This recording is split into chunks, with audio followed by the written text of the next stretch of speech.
Hola a todos. Hoy vamos a sumergirnos en uno de los textos, la verdad, más fascinantes y antiguos del cristianismo primitivo, la Didaché.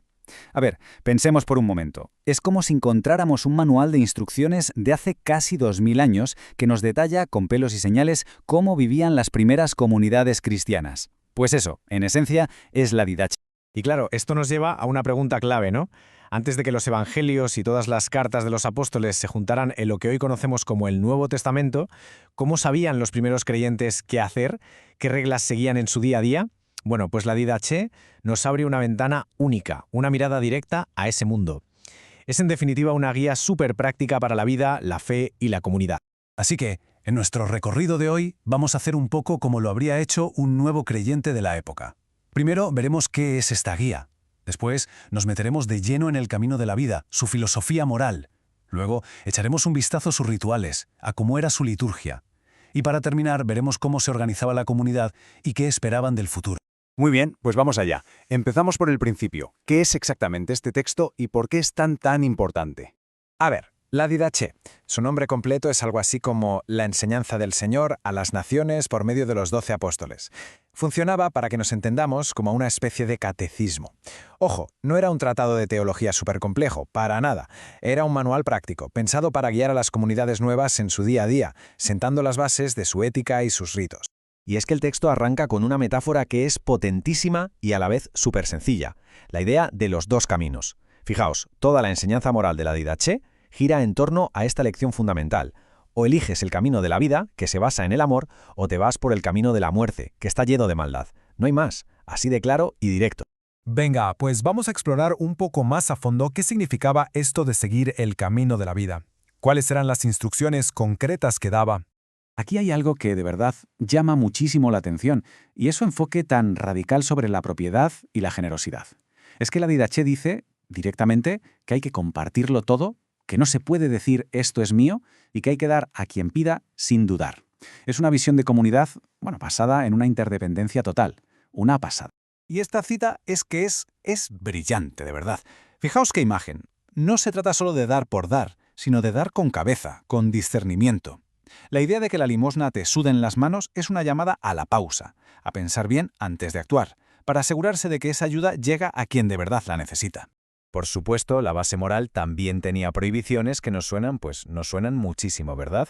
Muchas vienen directas de los 10 mandamientos. Estas reglas eran, digamos, el esqueleto ético de la comunidad. Prohibían cosas como matar, robar, mentir, acciones que al final destruirían al grupo desde dentro. Pero ojo, porque el punto clave no es solo lo que se hace, sino cómo se es. La Didaché pone un énfasis tremendo en la integridad. Esto de ser doble o bilingüe, como dice el texto, se refiere a la hipocresía, al clásico decir una cosa y hacer la contraria. Y no se andan con chiquitas, ¿eh? Lo describe como una trampa de la muerte. Casi nada. La sinceridad era fundamental. Y no se queda solo en las acciones, en lo externo.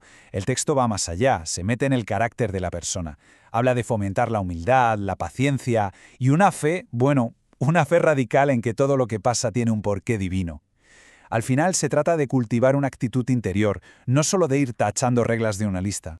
Bueno, pues visto el tema de la ética personal, vamos a cambiar de tercio. Ahora toca ver cómo estas comunidades llevaban a cabo sus ritos más sagrados. Y aquí la Didaché es increíblemente específica, ya veréis.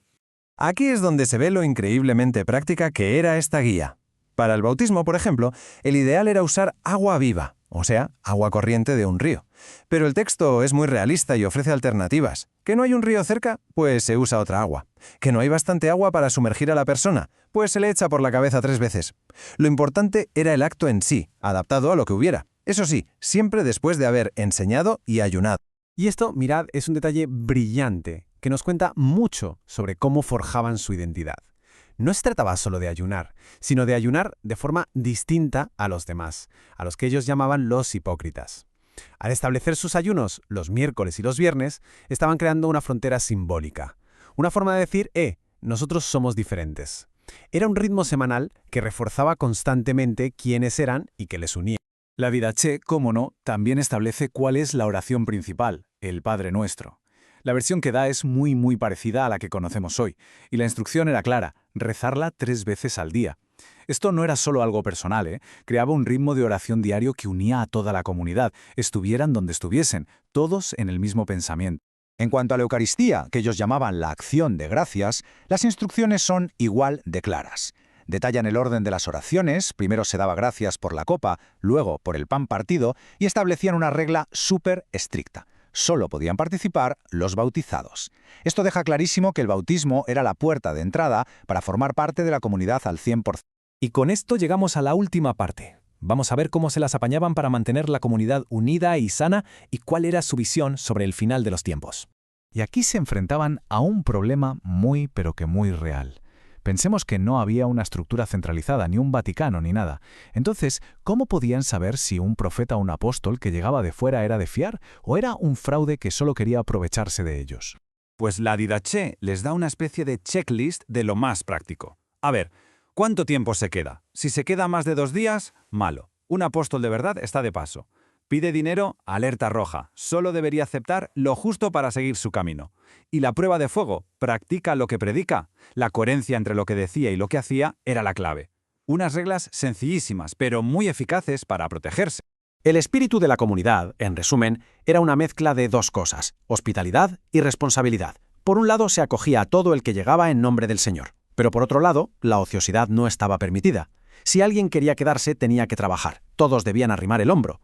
Y para los líderes, los obispos y diáconos, lo que se buscaba no era carisma o poder, sino algo mucho más importante, que fueran humildes, sinceros y que no les gustara el dinero. Y el texto termina con una visión bastante dramática del fin de los tiempos. Describe una secuencia de eventos, paso a paso. Primero, una decadencia moral general, con falsos profetas por todas partes. Luego, la aparición de un gran impostor del mundo. Después, una prueba de fuego para toda la humanidad.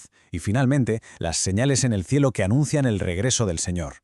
Toda esta visión apocalíptica tenía un objetivo claro: mantener a la comunidad siempre alerta, siempre vigilante y centrada en su fe. Y esta es la gran exhortación final, el broche de oro del texto. Es una llamada urgente a estar siempre preparados. En el fondo resume todo el mensaje de la Didache: llevar una vida correcta, cumplir con los ritos y estar siempre listos, con las lámparas encendidas, porque nadie sabe cuándo llegará el momento. Pero la fe tiene que ser constante.